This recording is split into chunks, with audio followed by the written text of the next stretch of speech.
Hello everyone, I got 5 jokes for you today. In a small town in the USA, there lived a little boy who had a penchant for learning about the world and all its complexities. He was particularly fascinated by the laws of nature and how things worked. One bright morning, while watching a mother dog with her puppies, he thought of a peculiar question. He ran up to his father, who was reading the newspaper on the porch, and asked, "Daddy, if big dogs can have little dogs, why can't big trains have little trains?" His father, a man of wisdom, was caught off guard by the randomness of the question. After a moment of contemplation, he suggested, "That's an interesting thought. Why don't you go ask your mother?" The obedient son, eager to find the answer, immediately went to find his mother. He found her in the garden, tending to the roses, and asked her, "Mommy, if big dogs can have little dogs, why don't big trains have little trains?" His mother, taken aback by the child's question, smiled warmly and suggested, "That's a question for someone who knows about trains. Why don't you go to the train station and ask the conductor?" Without a moment's delay, the little boy, armed with his curiosity, headed off to the local train station. Upon arrival, he saw the conductor, dressed in his uniform, looking authoritative and knowledgeable. Gathering his courage, he approached the conductor and asked, "Excuse me, sir, could you tell me why if big dogs can have little dogs, why can't big trains have little trains?" The conductor looked down at the earnest little face and replied with a twinkle in his eye, "Well, son, here at Amtrak, our trains always pull out on time." A prominent, up-and-coming politician found himself needing to spend a few days in the hospital due to a sudden illness. Unfortunately for the hospital staff, he was not the easiest patient to deal with. He bossed the nurses around as if they were his personal staff, and none of the other hospital workers wanted anything to do with him. The head nurse, however, was not one to be easily intimidated. She was the only one who could stand up to the demanding politician. One day, she confidently marched into his room and announced, "I need to take your temperature."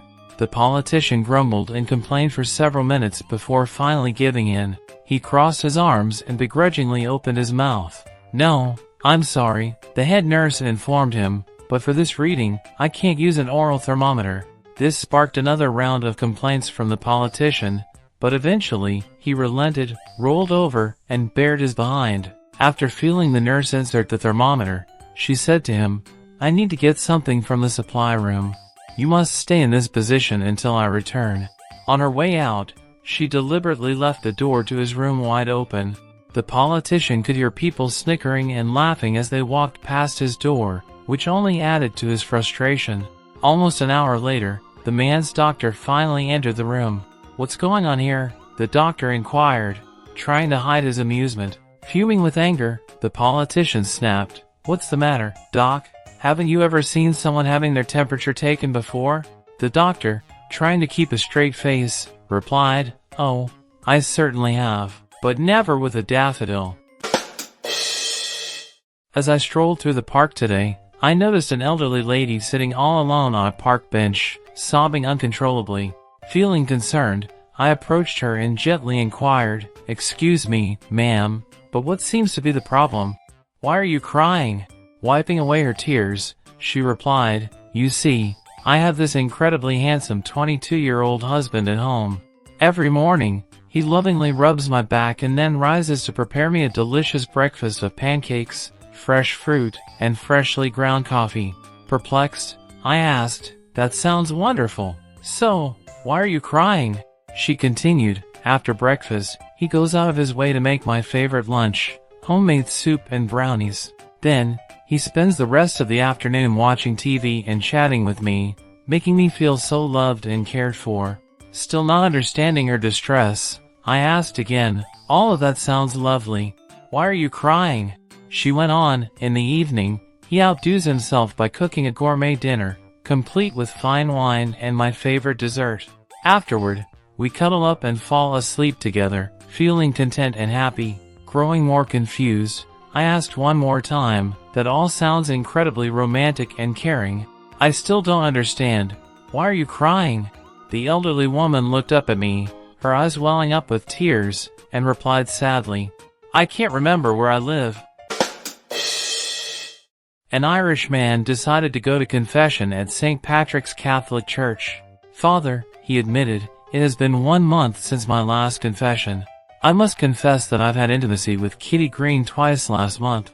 The priest listened and then instructed the penitent, "You are forgiven, my son. Go out and say 3 Hail Marys as penance." Not long after, another Irish man entered the confessional. "Father, it has been 2 months since my last confession. I've been intimate with Kitty Green twice a week for the past 2 months." This time, the priest couldn't help but ask, "Who is this Kitty Green?" "A new woman who moved into the neighborhood," the sinner replied. "Very well," the priest sighed. "Go and say 10 Hail Marys as penance." The following morning at Mass, as the priest prepared to deliver his sermon, a stunning, voluptuous, drop-dead gorgeous redhead entered the sanctuary. Every man in the church couldn't help but stare as she slowly sashayed up the aisle and sat down right in front of the priest. Her dress was an eye-catching shade of green and very short, with matching shiny emerald green shoes. The priest and the altar boy exchanged glances as the woman in the green dress and matching green shoes sat with her legs slightly apart, just enough for them to notice she wasn't wearing any underwear. The priest leaned over to the altar boy and whispered, "Is that Kitty Green?" The wide-eyed altar boy struggled to maintain his composure but managed to calmly reply, "No, Father, I think it's just a reflection from her shoes."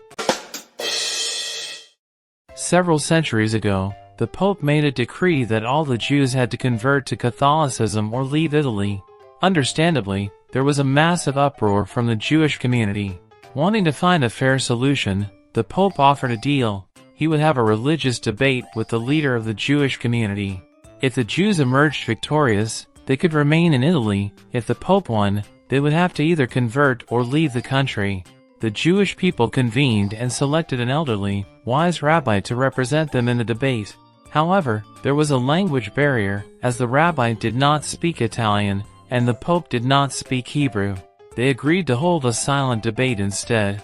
On the appointed day, the Pope and the rabbi sat across from one another. The Pope lifted his hand and displayed 3 fingers. In response, the rabbi raised 1 finger. Next, the Pope waved his finger in a circular motion around his head. The rabbi then pointed to the ground where he was seated. The Pope proceeded to present a communion wafer and a chalice of wine. The rabbi, in turn, took out an apple. With that, the Pope conceded defeat, acknowledging the rabbi's cleverness, and declared that the Jews could stay in Italy. Curious about the outcome, the cardinals later met with the Pope and inquired about the debate. The Pope explained, "First, I held up 3 fingers to represent the Holy Trinity." He responded by holding up a single finger, reminding me that there is still only one God common to both our beliefs. Then, I waved my finger around my head to demonstrate that God is everywhere. He responded by pointing to the ground, showing that God is not in hell. Finally, I presented the wine and wafer to convey that God absolves us of all our sins. He took out an apple to remind me of the original sin. He outwitted me at every turn, and I could not continue the debate. Meanwhile, the Jewish community had gathered to ask the rabbi about his victory. "I honestly don't know," the rabbi exclaimed. First, he indicated that we had 3 days to leave Italy, so I defiantly gave him the finger. Then, he told me that the entire country would be devoid of Jews, so I asserted that we were staying right here. A woman in the crowd asked, "And what happened after that?" "Who knows?" the rabbi shrugged. "He took out his lunch, so I took out mine."